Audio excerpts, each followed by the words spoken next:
Since I was 6 years old, I've wanted to be a boxer. I saw Muhammad Ali fight Joe Frazier, and I was like, that's what I want to do. From 6 years old, I would go in my room and close the door, and I was Ali, and I could hear the fans, everything. And I love boxing.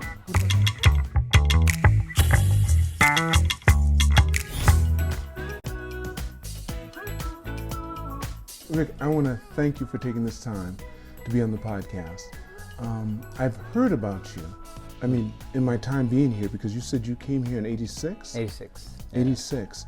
I heard about you, and I knew there was rumbling in the jungle, or I should say in Japan, and I heard about this brother that's over here knocking everybody out. You're lightweight, right? Yes, I was lightweight, yes. Lightweight. And you were killing it, man. And I heard about you, but we never got a chance to meet you, and I was so happy that you called me up.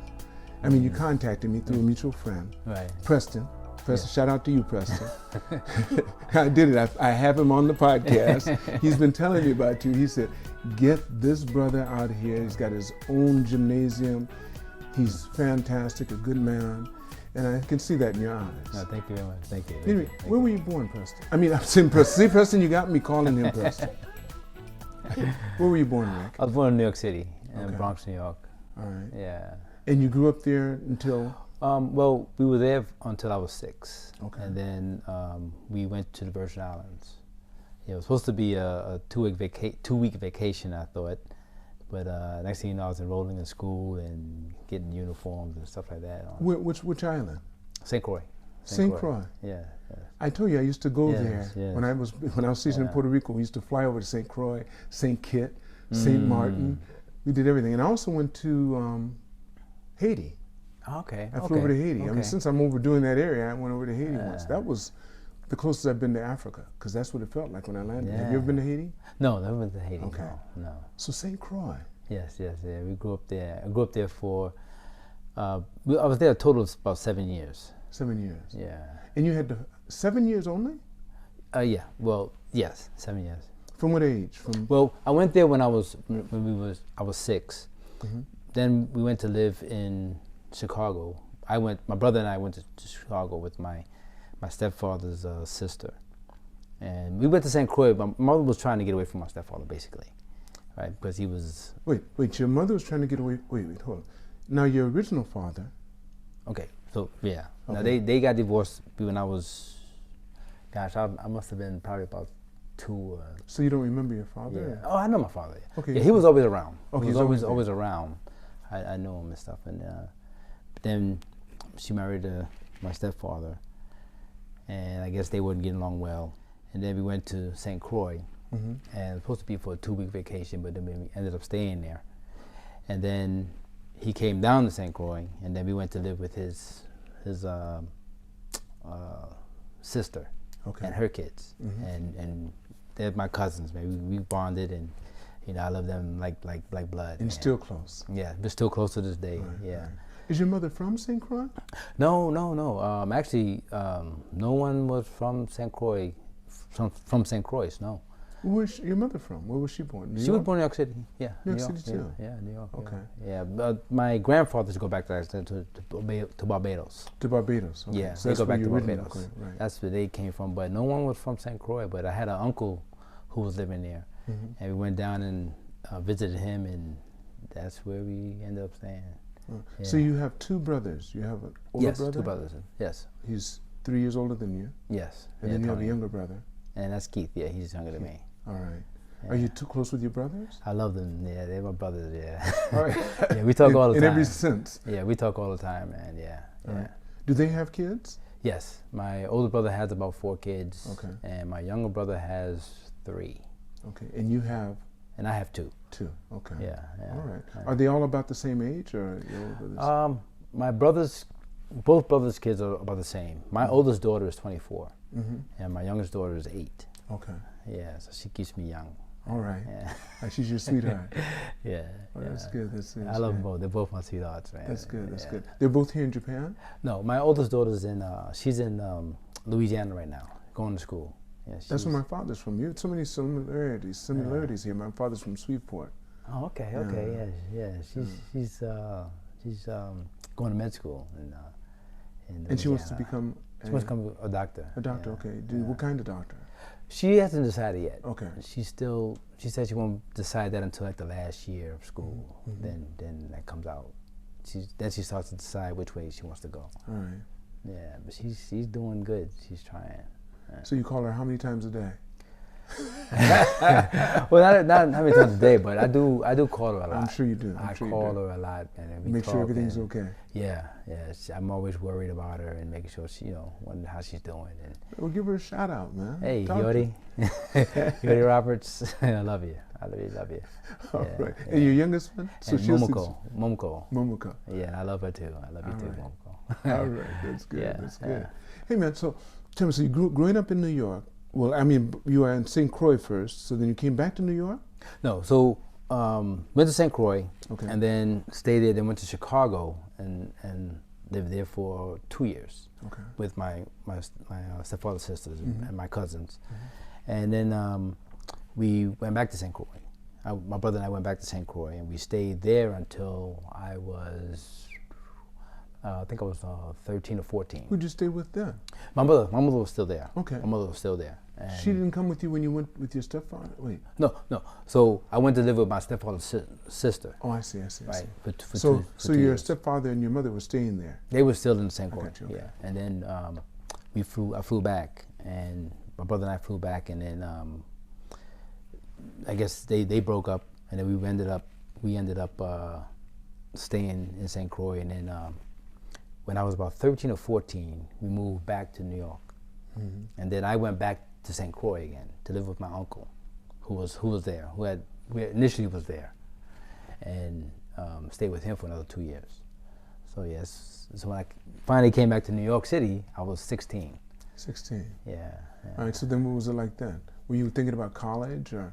Yeah. But since I was 6 years old, I wanted to be a boxer. Okay. I saw Muhammad Ali fight Joe Frazier, and I was like, that's what I want to do. You knew that from 6? From 6 years old. I would go in my room and close the door, and I was Ali, and I could hear the fans, everything, man.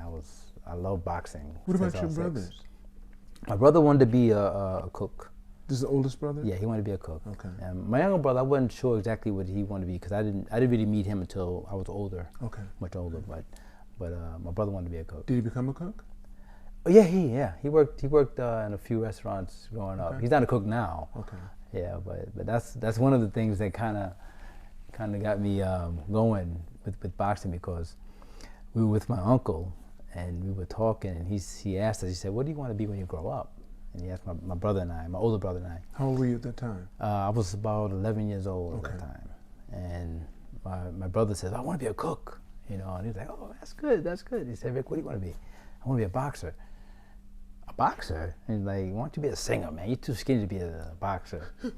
And that just fueled me. And I know he wasn't being mean. He was just, saying, oh, man, come on, you're a little skinny kid, This is your mother's brother? No, he's actually my cousin. Okay, all right. An older cousin. That's why you call him uncle. But we call him uncle because, out of respect, we call him uncle.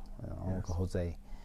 And man, that fueled me. I wanted to be a boxer. I really even did. more? Yeah, I wanted to be more, yeah. But did you ever fight in school and stuff? Oh, man. Yeah. You did? But were you the kind of kid that started the fights? No. To egg them on just so you could fight? No, I'm gonna tell you, when I went to St. Croix, I was the Yankee boy. Of course, Yankee boy. Yeah, right? That's what it is, Yankee boy. So we got picked on a lot. So my brother's a natural fighter. My older brother's a natural fighter. So he eventually got the people off of him. But I'm more of a learned fighter. I learned fighter. Okay. I can fight. Even before I boxed, I would fight a lot. But once I learned how to box, then things were different. But I was picked on a lot as a kid. So when did you see the change? Well, I started boxing when I was 12 years old. Okay. And then around 14, once I started realizing that, you get hit, pain is temporary, it goes away, and you can come back and you can, fight again. Then I wasn't really worried about getting hit anymore. Right? I had the confidence. Boxing gave me a lot of confidence in myself. And I had to stop the bullying. then. So those guys, they stopped. but Rick, I understand that. Don't you have to have a certain type of face? Some faces can't take a hit. Am I right? I don't think it's about the face. I think Like if it's you have about high cheekbones or stuff like that, if you don't, your eyes are too exposed, you know what I mean? Some people I think with boxing, defense is very important. And, you know, blocking the shots, slipping the shots, you know. I didn't like to get hit so much, so, you know, Right, I was going away, right? But I think I was pretty defensive fighter. I was able to make people miss, and I had fast hands, you know. So I didn't get hit that much. I didn't hit that much. I don't think I did. There were times, of course, I got some punishment, but I guess overall, I didn't get not every fight that I was getting really beat up, you know. So, but yeah, I don't think it's the face. You just have to have the heart, and you know, and be able to have some defense and block and stuff like that. Now you took it to what level? How far did you go in Japan? Well, I went all the way to the world level. I went to the world championship. Right. So when I arrived in Japan, when I started my pro career when I was 18. Okay. And I was in New York City, and my first fight was actually in Madison Square Garden, which is a crazy story because your first fight. Yes, yeah. Well, people usually try to work up to get into Madison Square Garden. Exactly. Your first fight. Well, how did that happen? Well, I turned pro when I was 18, and my trainer was trying to find a manager, and it was a local manager. I lived in Spanish Harlem at the time in New York City, and we get a so-called manager to help us, and I'm in the gym training on Monday. I'm training. Remember, it was a Monday. I'm training at nighttime, right? And he comes in and says, "Hey, I got a fight. You know, got a fight for you." And I'm like, "Oh man, good. You know, when is it? You know, oh, it's Thursday. Thursday. You know, yeah, like next Thursday? No, Thursday."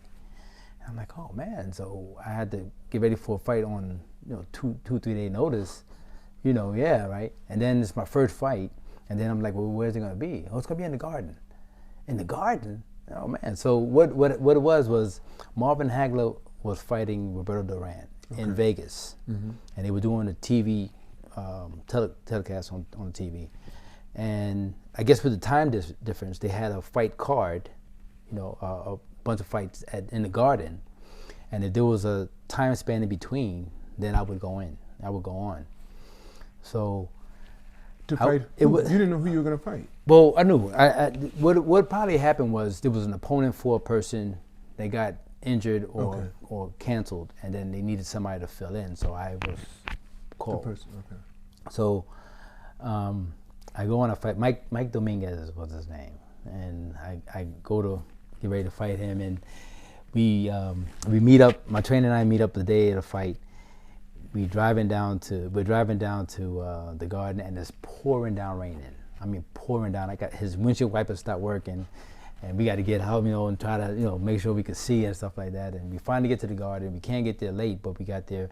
I got there right on time. I had to run in, go down. They showed me where to go, and then my trainer comes down, and the manager, quote unquote manager, was supposed to help us in the corner, but he never showed up. Right, so I go out. I hear my trainer goes out the room, and he says, "Hey, Emile, come here, man. I need some help." And I'm like, "Emile," and Emile Griffith walks in. I don't know if you've ever heard of Emile Griffith, but he's one of the great middleweight fighters of the 1960s. Okay. So I have this world champion who's going to be this former great world champion who's going to be in my corner, and I'm like, wow, okay. I'm still not sure if I'm going to fight or not, right? And then the guy says, "Get him ready." You know, New York, they don't, you know, "Come on, get him ready. He's going up." And okay, Rick, come on. My heart is because you know you could hear all the people out there, you know, and the main event is over, and they're waiting for the TV to come on, and they open the door, and there's like 13,000 people out there, man, and it's like holy smokes. So now I'm sitting here, I got this, you know, I'm 18, kid from Harlem, you know, I mean I'm living in Harlem, you know, and I have this world champion, former great world champion with me.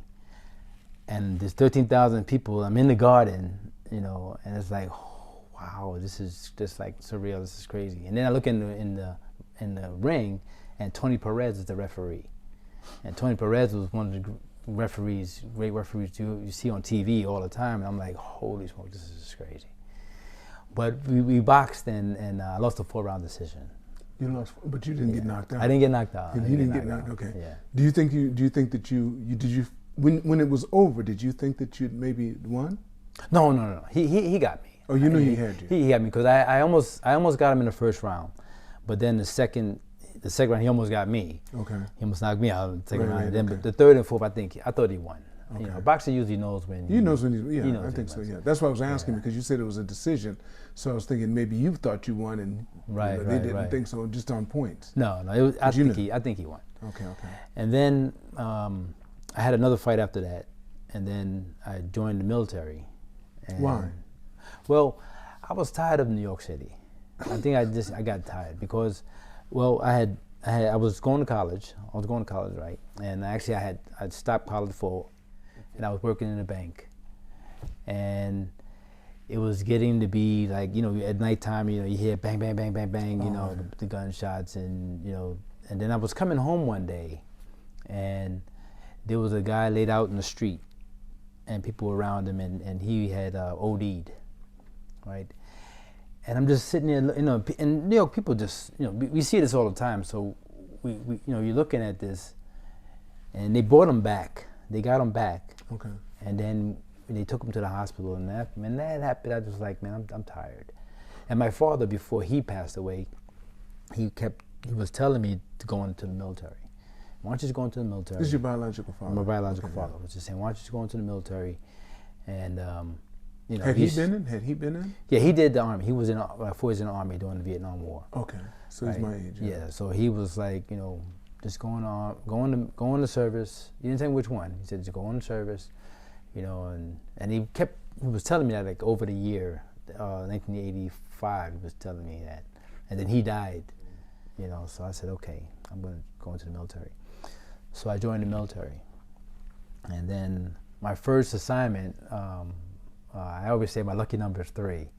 You know, I wanted to go to Japan. Ever since I was like 7 years old, I wanted to come to Japan. What made that? What got you to do that? Well, at 6 years old, you knew you wanted to always box. Yeah. At 7, you wanted to come to Japan. What spurred that on? Well, when I was in Chicago, I was about 8 years old. Okay. I was in Chicago, and I don't know if you remember, but during that time, on the weekends, they would have this 1-minute show that would come on for it's a commercial in the news. It was called In the News. Okay. And it would come on and it would show different areas of the world, right? And different things going on. Sometimes they talk about the Vietnam War was ending and stuff like that. And before that, I wanted to go to China because you know, the Chinese, I've seen Bruce Lee and stuff like that. Oh man, you know, right? And then they showed a quick segment on Tokyo. And I was like, wow.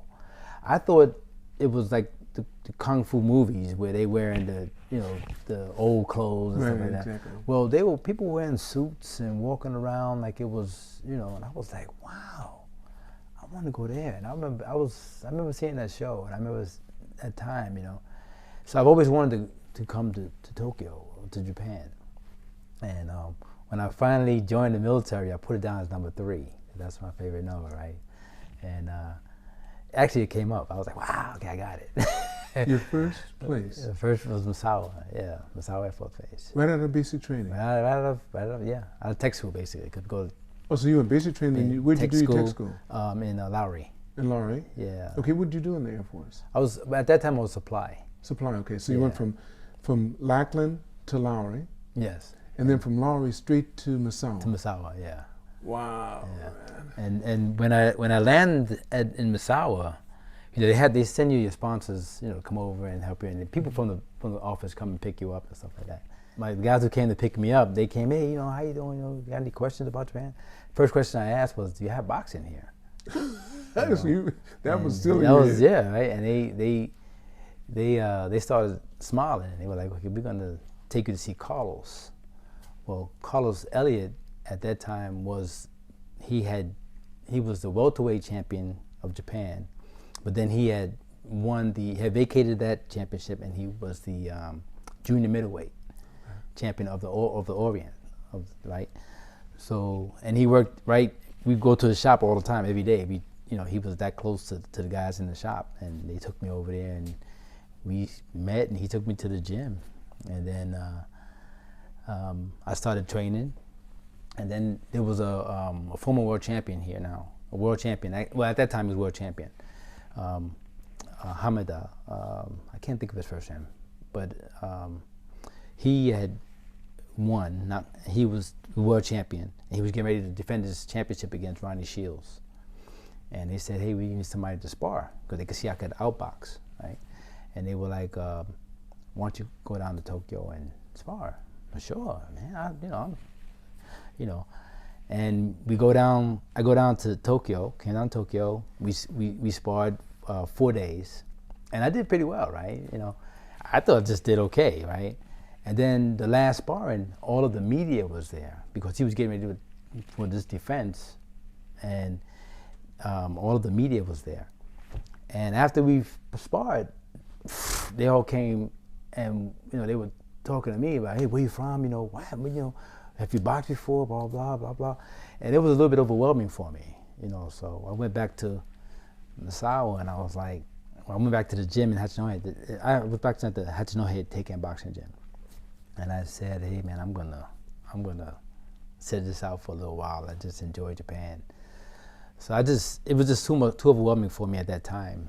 All of the media attention and stuff like that. They just came and and then I stayed out for about a year, and then I got the itch again, and I went back into boxing. And that was it. I just went from there, and I won the Japan lightweight championship. The junior welterweight champion, which is now the super lightweight championship. Okay. But I won at that time it was junior welterweight. How old were you at that time? 24. 24. Yeah, 24 years old, and then about the next year, they had Perez striker in the Soviet Union, right? And unfortunately, when they had 5 Russian guys who came over here, and one of them was in my weight division, and he was 2-time Olympic champion, right? Okay. And he was coming up the rank, just shooting up the ranks, and I had to meet him, right? So I think, I'm not sure, but I think I was like one of the first championship fights between a Russian and an American, right? And he got me in, we boxed, and he won in a 10-round decision. 10-round decision. Yeah. So was it clear to you? Yeah. Everything that I would, good. Everything that I would do to people, he was doing to me. I mean, he was good. Yeah, he was good. So the Russians aren't to be played with. No, they weren't to be played with, because even they had a, I think it was a flyweight. I think Yuri was flyweight, or super flyweight. He was the first world champion that they had here, and then Yuri, and then they had Nazarov, Kushin Nazarov. He was another lightweight champion. He was lightweight, but he went up, on the lightweight rank. But I was one weight above him, right? So we never met, and we just sparred one time, a few times. But what's his name? I can't think of his name now. Janowski was my opponent, right? And he was really good. Was he just fast? He was just very experienced, a good boxer. He was just a better boxer than me. What makes him? Okay, but tell me some of the things that they'd do, a good boxer would do, versus someone. How do you know when someone's good? Well, he knew him beating your butt up. Well, he knew when to jab. He knew when. He used his feints pretty well. Okay. He knew how to I guess take advantage of my weaknesses. Better. And he was older than me too. How many years? At that time, I think I was like 25 or 26, and I think he was 34. Okay. I want to say 34. So you've been in the game for a while. Yeah, to me, I'm thinking, okay, I got this older guy, and he's thinking, I'm just gonna, and he's thinking I'm gonna beat this young guy. Because he doesn't know, he doesn't know the stuff I know. Yeah, I forgot more than he'll ever remember. Exactly. And we boxed, and I was trying everything I could, every trick I knew, man. And he was. When was it evident to you that this guy's gonna kick your butt? Well, probably early in the fight, I knew that he was, I was up against a lot, but I was hoping that he would get tired because of his, his age and stuff like that, and he would, wear out a little bit. But no, he boxed. And you weren't going to give up either. No, you were determined. no, I'm not no, giving no, up. no, You said, I'm no, not going down. no, I don't care what you hit me with. That doesn't work. That's not even in the book. Giving up. So I lost the championship to him, and then I changed bases around the same time, and I came. But you had how'd you get the? Wait, you had the championship already. No, but he took it from me. But you had it. So how many fights do you have to get the championship? Now, to get the championship, to get the championship, I didn't even. You jumped way over it, didn't I? Now you lost the championship. I said, when did you get it? That's right. I don't remember when you got it. That's right. Okay. So I started boxing. I went back to boxing after about a year off, and I usually you start off at 4 rounds. I fought the 4 rounds in the States, so the trainer was like, okay, we're gonna start 6 rounds. Okay. And so I went 6, 8 rounds, and then I lost my first 10-round fight. Right, and my first wife was actually was pregnant at the time, and she lost. Well, she had a miscarriage or stuff like that. She was in the hospital, so I was running home, not to make excuses, but I was running home and stuff like that. And the guy was better than me. He got me that day, And then I took the loss, and then I started going back, and I got to the number 1 contender. And then and the champion was really good at the time. That was Yamamoto. He was really good, strong, tough fighter, And I boxed him, and I won. I stopped him in the 5th round. You what? I stopped him in the 5th round. You knocked him out? Well, I cut him. I cut him, and that's it. And then it was just so bad that they had to stop it. And then from there I defended twice, and then I met Janowski. And Janowski said, "Okay, I need this. Yeah, so you got something I want." Yeah. exactly. But we got to be actually after the fight. You get to be, you're friends now. You're doing the same profession. Yeah, why wouldn't you? Exactly. So you talk with him a lot after that? I didn't talk with him much, but I did interact with like his trainer, and the lightweight. I had to go down and spar with the lightweight after I started boxing here. Would go down and spar with them, stuff like that. So we kind of talked a little bit. So when you took your championship away from you, did you ever get it back? Well, that's what happened is I went back and I was getting ready for a fight, but we were playing softball and I didn't warm up, I guess.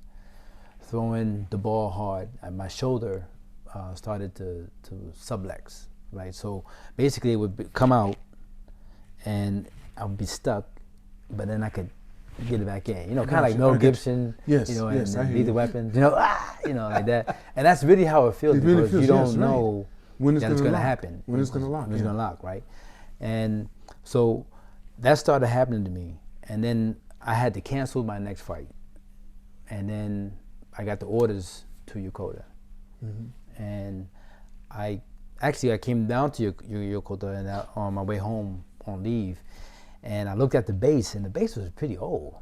Yokota's? Yeah, Yokota it wasn't what it is now. It wasn't modernized now. Right. It was just an old base. What year was this? This was 91. Okay, 91. Okay, they hadn't done anything. They hadn't done anything, at that time, and I'm talking to my wife. I'm like, I think we were both like, we don't want to do this. But while I was home, I got a phone call, and they said, "Hey, guess where you're going? You're going to Yokota." Okay.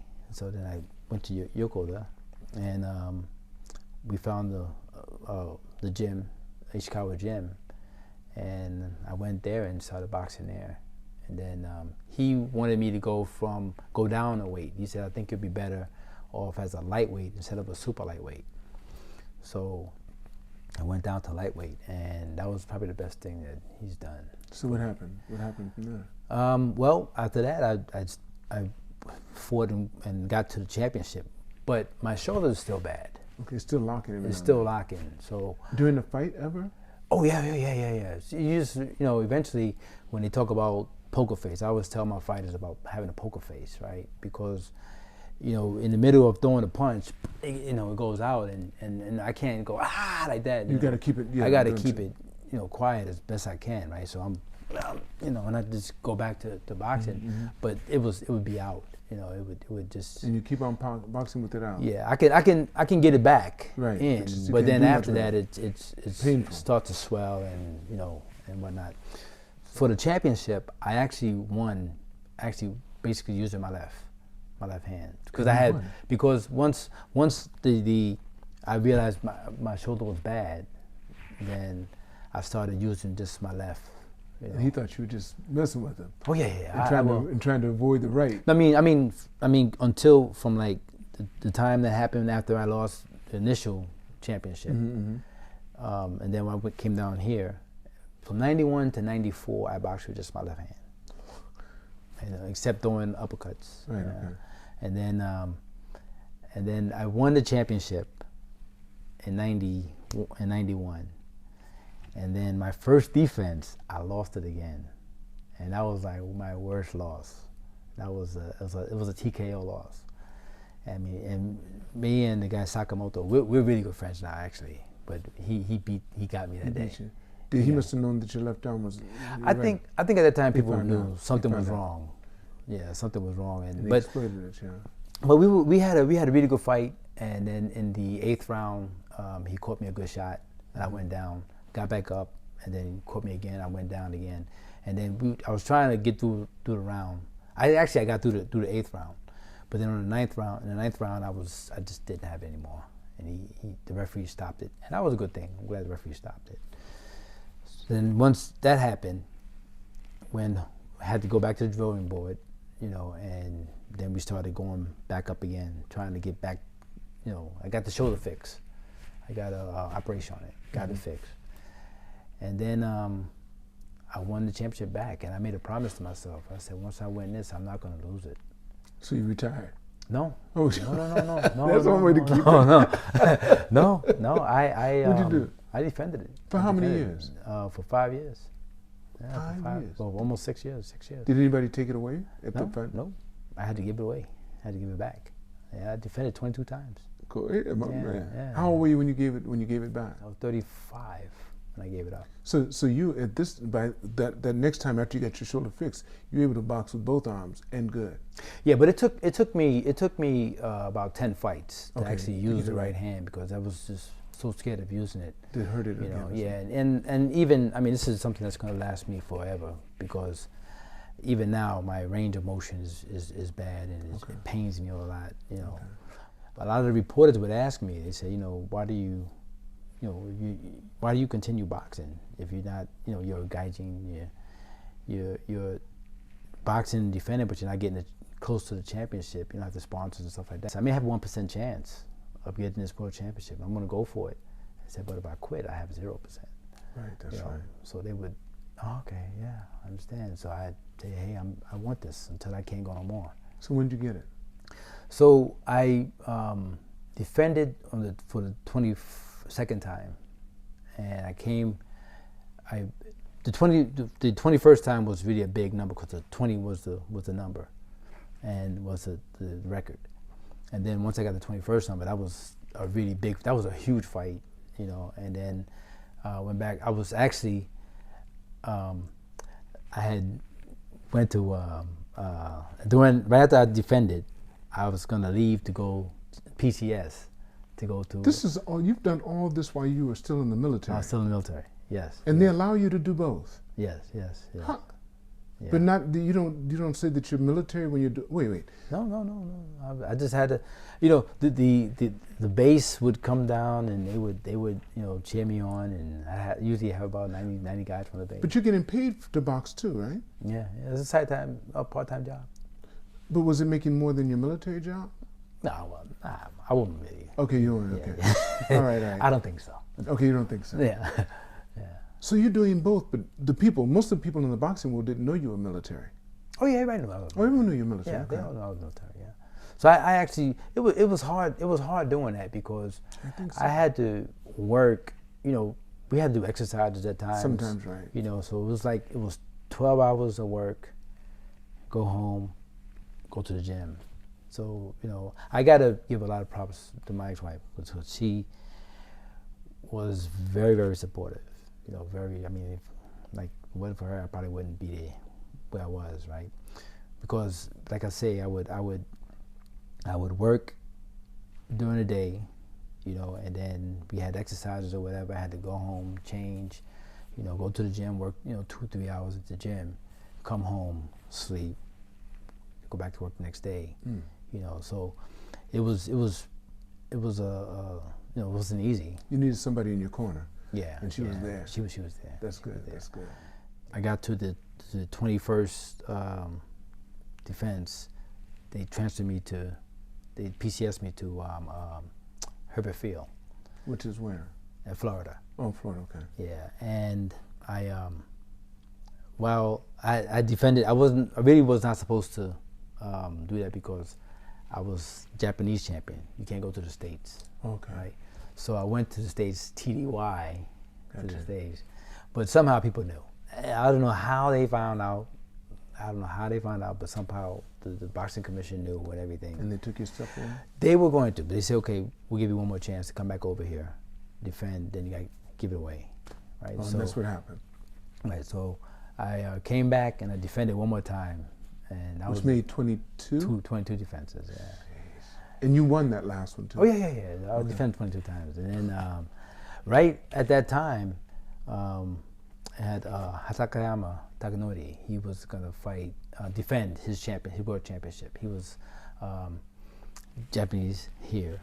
And I guess his opponent from France had got injured. And they needed somebody to fill in. So I got my chance, man. And it was like, you know, if I had to quit a long time ago, it wouldn't have came. Right? That's right. You know, so it finally came, and they said, hey, man, you got a chance. You're going to fight for the world championship. Okay, you know. But now, this time, I'm 36 years old, right? So I'm past my prime. And, you know, not taking anything from Hatakayama. He was a tough guy. You know, toughest opponent I've had. But I went back to the States, and I was training at Roy Jones' gym at the time. And but I would train at night. I never really trained with Roy. I would train at night. We just did 2 rounds of sparring, him and I.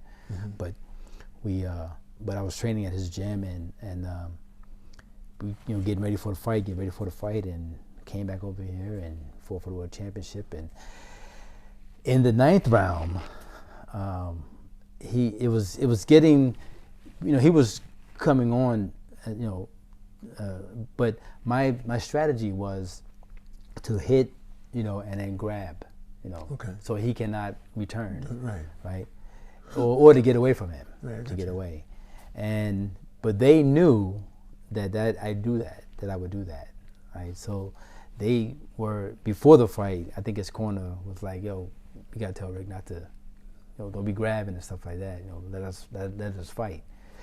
And at one point, I did lock his arm, and the referee took a point away. Okay. And that one point is what made it a draw. Oh. Yeah. So that one point, Otherwise, you would have beat him. I would have won. Won. But you still defended it 22 times. Well, no, that was the Japanese championship. Okay. I was now trying for the world championship. Oh, you're in the U.S. doing No, this. we fought here. We fought here. Okay. Yeah, we had it was a real big event. Man. Did you ever get the world championship? You did, right? No, once that was the only time that you could have had a chance to. So that was the one chance, the one thing you really wanted. Yeah. And you did get a chance, and then it ended up being a draw. It ended up being a draw. And you didn't get. You can't get it on a draw. No, the champion keeps his championship. Okay. And wow. But you can always say you did it. Oh yeah. So how did you start your gym? Let's get to the gym. What made you say? First I started. A friend of mine asked me. He said, "Hey man, would you just, you know, teach me boxing?" You know, and I was like, okay. So I would go to the base gym in Yokota, and I would you know, work with him with the mitts and stuff like that. And then I have in my house I have it's an old American house, so I have a one car garage. So I looked at it and said, well, I could probably make a little something out of this. So I fixed it up and I made a little gym out of it. And I started with him. And then another person wanted to do it, another person, and you know, I had about 7 people in there, and I'm just teaching them how to, you know, box and stuff like that. And we actually went to a couple of fights. You know, I had a couple guys go to a few gyms and spar, and one guy competed, you know, up in Misawa, and that was fun. You know, that was just for fun. And then I was like, okay, I want to start my gym. You know, because I've always wanted to start a gym, a boxing gym. When I was even when I was boxing, I wanted to be a trainer, and I found a place, and they were supposed to just be there for six months. So they said just 6 months because they're gonna tear it down. But after 3 months, they said I have to move out. So I was driving, and I saw a place that said open, you know, for rent. Stopped and went in and looked at it and called up and had my wife. Now my wife called, and she called, and I got the place. So, and you had it. How long have you had it now? 8 years now. 8 years. It's been 8 years. All Yeah. right. So I built it up myself. I put everything on the floor. I did everything, and it started off slow, you know, as amateur, and then. Good thing is, you know, I had friends of mine who we trained, ex-trainer mates, who trained with me, and Ohata and Matsumoto, and they came to the gym, and one of my other friends came to the gym and said, hey, you know, we'll work with you and help you train. And I got a good team of guys, you know, and one of the guys, Ohata, if it wasn't for him, you know, the gym wouldn't be where it's at. But I said, hey, I want to turn the gym pro. You know, I'm ready to turn it pro. You know, and I wrote down what I wanted to do, and he said, okay, you know. And then he started fundraising. I started a fundraising drive, and we had to get like close to $50,000, you know, and he raised it. Man, I was like, man, you actually did this, man. You know, so we raised it, and then from there we just started training. And it just so happened that I had one of a dependent from the base who was actually in the gym, and he had been there for like 3 years at that time. And he was 15 when he came to the gym. It's Dominique, right? He comes to the gym, he's 15, and around 18, he's, you know, his mother's about the PCS, but he wants to fight pro, you know, and he's like, I want to turn pro. I said, okay, if you know, it's okay. And he was my first pro. And he did. So, yeah, the gym turned pro, and then he was right there to turn pro, and we turned pro. And actually, it's funny because his first opponent was the guy Sakamoto, who actually took my second championship. Okay. I told you it was a TKO loss, right? And I went to his gym. I said, "Hey, man, I need to get a fighter because I couldn't get any fights for him. You know, couldn't find an opponent." And he was like, he's kind of tough. He's kind of tough. And then he, you know, so we hung up, and he called me back a few minutes later, and it was like, "Okay, yeah, we'll fight you." You know, and so we had a fight. Right. Dominique had his first fight. Did he win? Yeah, he won, and he won. So then he went up, and then I got another pro, and then I got another pro. Now I got 5 pros. When was the first one? How many years were you in your gym before you got your first pro? I was, gosh, it had to be 2018, so 5 years. 5 years. You'd had the gym 5 years? Yeah, it's just an amateur gym. Okay. And then so the last 3 years you've been pro? Been pro, yes. Right, yeah, I think I'm the, You are the only one in Japan, the only African American in Japan that has his own gym.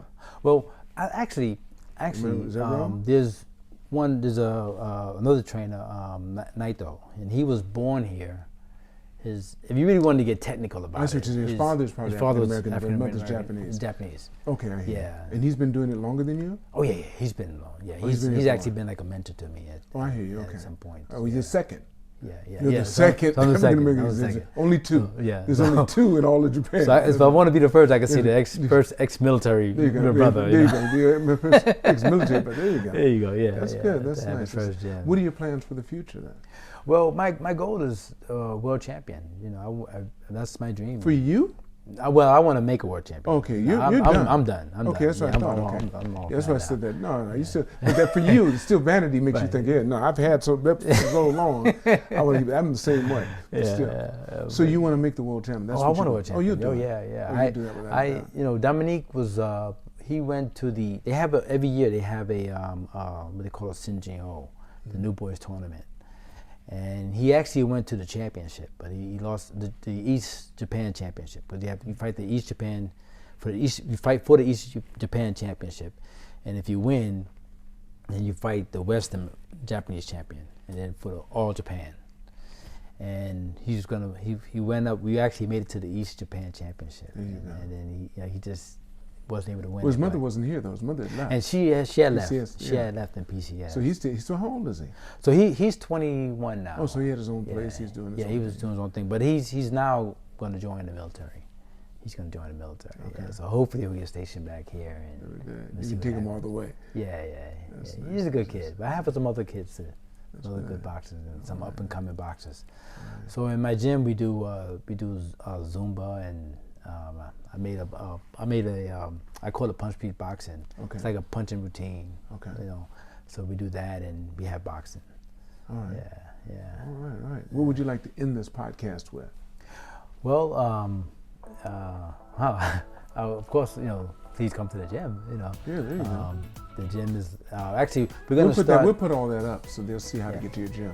We're also gonna start an MMA upstairs. Okay. I got the second floor, so I'm gonna start an MMA class up there.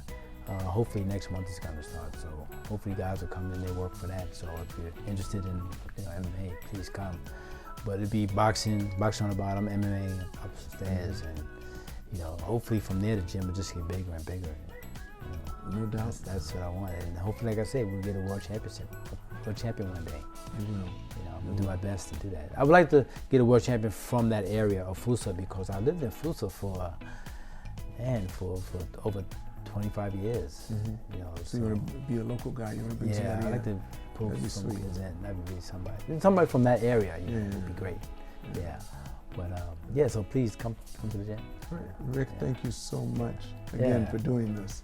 All right, man. Bump. All right. Bingo. I want to thank all of you for watching this podcast. Make sure you press like, subscribe, and never forget, it's all on loan. Continue to reach for the stars, and you're too blessed to be stressed.